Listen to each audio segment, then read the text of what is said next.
At sa tabi nakatayo ng krus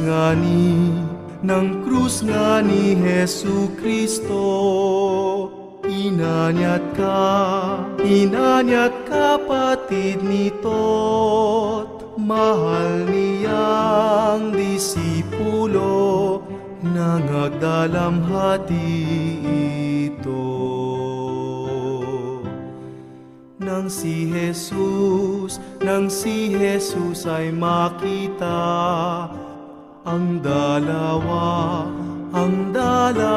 na Maria, kasama ng kanyang ina, at ang disipulo niya